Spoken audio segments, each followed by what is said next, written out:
Hello everybody, and welcome to Spotlight Sport's course on stress in sport.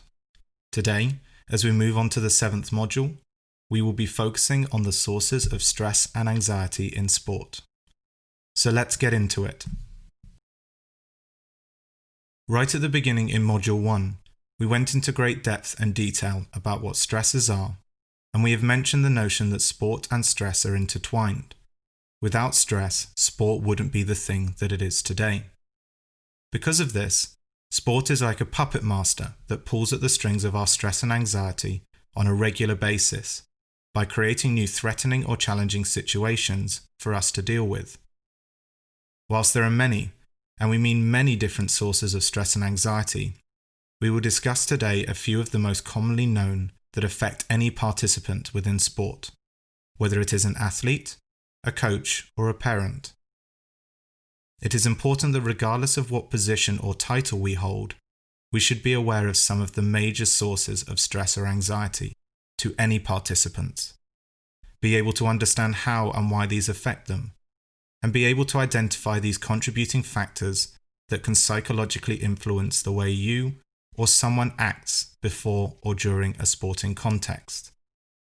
We will start off by talking about personal factors, which focuses on such sources as trait anxiety, self-esteem, fear of failure, and perfectionism, before looking at situational factors, which covers centrality and self-efficacy.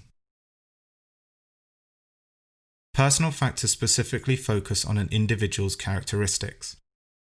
These characteristics, which by the name are very personal to the specific person, will be completely unique and will contribute to the varying levels of anxiety and stress someone will experience in different sporting contexts. The more naturally inclined someone is to suffer from these personal characteristics, in this case either trait anxiety, perfectionism, self-esteem, fear of failure, or a combination of them, and in a largely negative way, the greater the likelihood of them being affected in their preparation, behaviours, and performance. As we mentioned earlier, not every individual will act in the same way. If you're a coach or member of a team, I'm sure on many occasions you have walked into a changing room and noticed the massively different ways in which fellow athletes are behaving or acting. They might all be, maybe for example, preparing for the same match and therefore the same stressor, yet be acting in completely opposite ways to one another. For this reason, it is important to identify someone who might negatively associate with any of these sources of stress or anxiety quicker than others, and therefore to aid them in reducing their levels and come back closer to a more natural state. As we have already discussed in great length in Module 5, trait anxiety plays a major role in influencing an athlete's performance, either in preparation or experiencing challenging or threatening scenarios. Someone that is very high in trait anxiety is going to become majorly influenced by the situation, and in a more negative way. Especially the more important the event is to them, the larger the perception of social evaluation is, and the greater the threat of the situation, which in turn reduces their level of performance. And that's why you see the imbalance on the scales in front of you. When there are multiple situational specific challenges that occur before and during every competitive event, the amount of state anxiety will continue to increase as more threats are added to already premeditated feelings of anxiousness and stress due to your learned personality traits. Let's use the example of travelling away for a basketball game. You already hate travelling, especially for long-distance games. You are playing top of the table, which for some they see as having nothing to lose, but for you is a frightening prospect and one that could lead to humiliation. You then see the huge crowd building as you warm up, and already before the game all of the scenarios have set your anxiety into unhealthy levels. Then during the game itself, after being almost played off the court by your opponents, you are fouled and have a chance to score 2 free throws just before the buzzer to make the score less embarrassing. You don't want to miss because you don't want to let your team down. You don't want the crowd to laugh at you, and you don't want to miss the opportunity to make the score closer. All of these scenarios already added onto a person that is highly anxious about the game makes it that much harder to take those 2 shots in the specific situation, doesn't it? Self-esteem, which we will cover in much greater depth in our other course on confidence, is also a major influencer of stress and anxiety, especially when it is negatively associated with trait anxiety. Self-esteem is your own subjective and emotional self-evaluation of yourself. This can range from perceiving your own sense of value or worth to your attitudes towards yourself, which can teeter on a seesaw between being favourable and unfavourable. Especially in the world in which we are currently living in with social media, this digital world watching, and the ease at which you can get your hands on content of people failing or succeeding in everyday life, the line between positive and negative self-esteem couldn't be thinner. In the case of sport, self-esteem should be judged upon you as a person, as a whole entity inside and outside of the playing facility. However, it is largely associated with the way you perform. This digital and very opinionated world we currently live in exposes athletes to this sense of vulnerability, associating their self-worth with their previous performance, simply because they are continually judged by others on how well they do. Let's face it, you have a bad performance, and everyone will let you know about it. For elite athletes with high self-esteem, it is much more unlikely for them to feel anxiety, even after a couple of defeats or being knocked out of competitions, especially in comparison to others around them with low self-esteem. However, given the way performance can fluctuate on almost a daily basis, it is very easy to subconsciously fall into a trap of being emotionally influenced by your performances, and therefore having a very unpredictable form of self-esteem. This creates unwarranted stress and anxiety. This becomes especially concerning if a player is low in self-esteem and high in trait anxiety. This combination becomes a strong predictor of an athlete suffering from much larger levels of state anxiety. Fear of failure is another topic we will cover in our course on motivation. Fear of failure is quite a dispositional characteristic that some people possess. This primary focus on negative outcomes and negative emotions is a big influencer on increased anxiety. It is most commonly associated with what others will think about you and this permanent battle or cycle with social approval, which, as we mentioned before, is becoming more difficult to deal with. When people have this focus of avoiding failure, they want to avoid shame and embarrassment, which leads to them choosing to take easier options that seem safer, like making shorter backwards passes in football, or maybe not becoming an aggressor in a tennis rally, or passing rather than shooting from deep in basketball when no one is around to challenge you. They do this because there are so many reasons to fear failure, such as they fear losing a match or having a bad result. This not only based on the outcome, but also how this performance might create uncertainty. For example, your place in the team, or your place in the starting lineup. They fear negative social evaluation. Others will see you as a failure or lose interest in them as an athlete. They fear letting others down. A lot of people have invested a lot of time into them, whether it is their parents, coaches, or teammates. They do not want to fail those important contributors to their current level of success.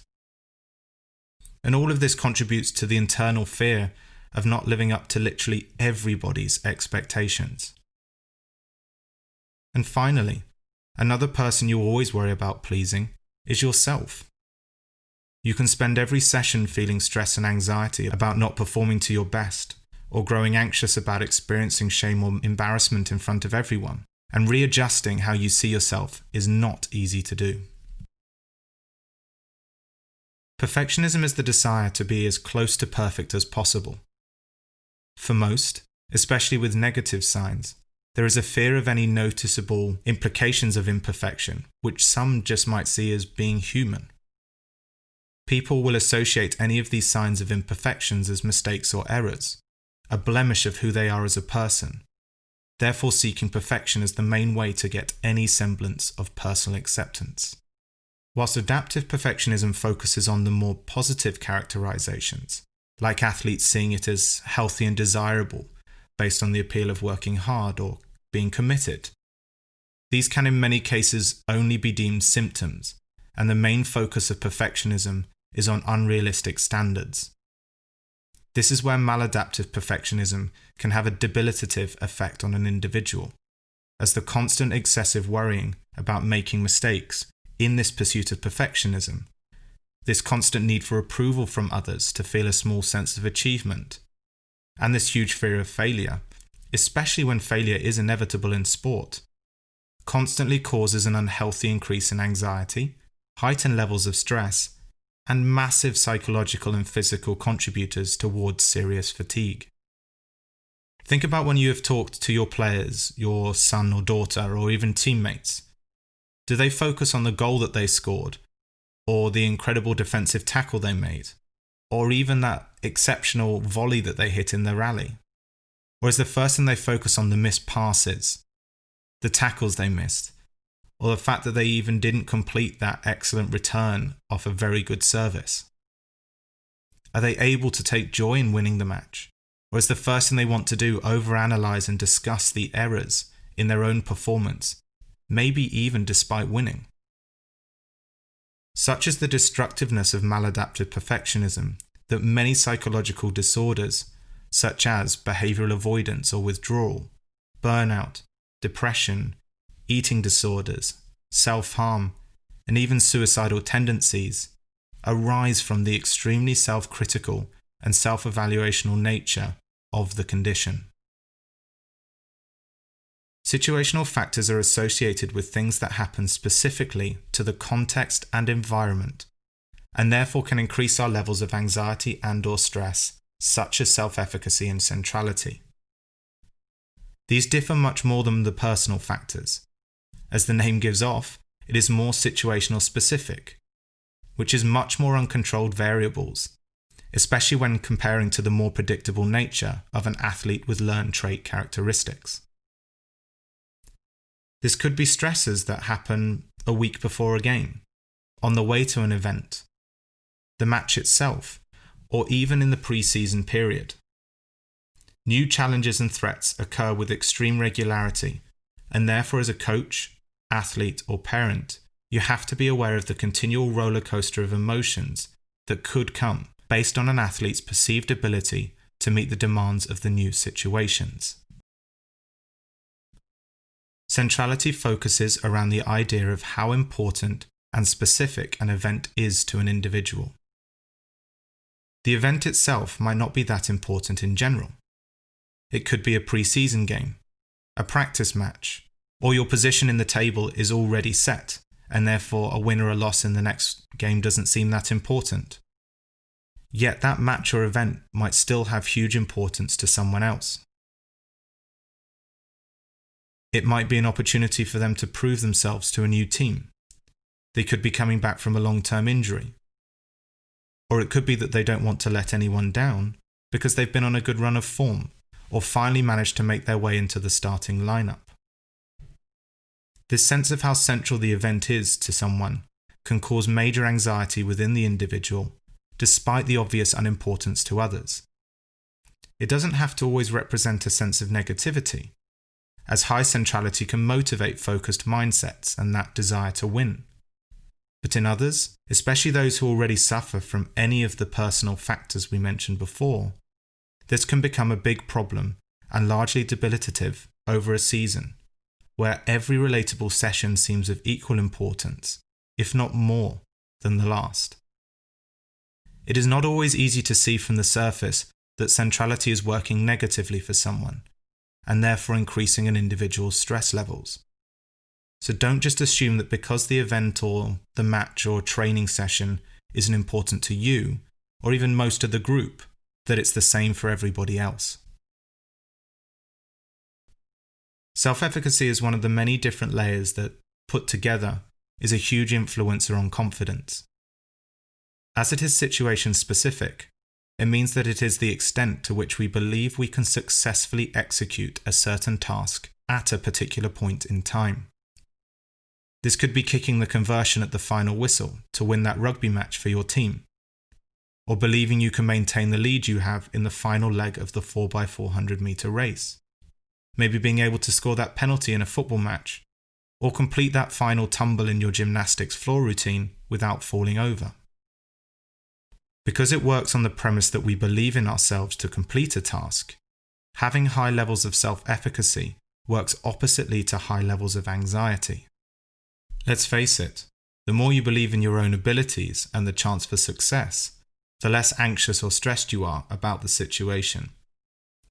Conversely, the less you believe in your own abilities to succeed in a specific situation, the more likely you will see the balance of the scales move massively in favor of anxiety, which is exactly what we are wanting to try and stay away from.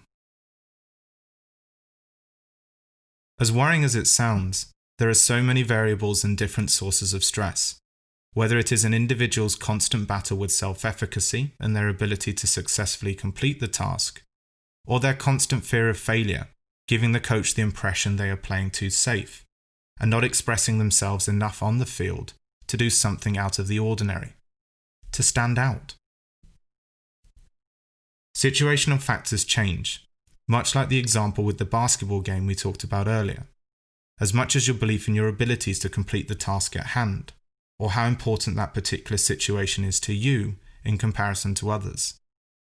These same personal characteristics that make up the blueprint of each individual, so how someone will suffer from high levels of trait anxiety and maybe fear of failure, vary massively in comparison to their teammate, who is on high levels of self-esteem and shows no signs of perfectionism at all. The important point to remember here is that everyone is different, and therefore it is important to get an understanding of how each person reacts to situations and what predictors you can see in their own personal behaviors to ensure that you can reduce stress and anxiety in search of maximizing their enjoyment and reaching optimal performance on as regular basis as possible. If you have any questions regarding the course or for more information, please visit and contact us at spotlightsportspsychology.com.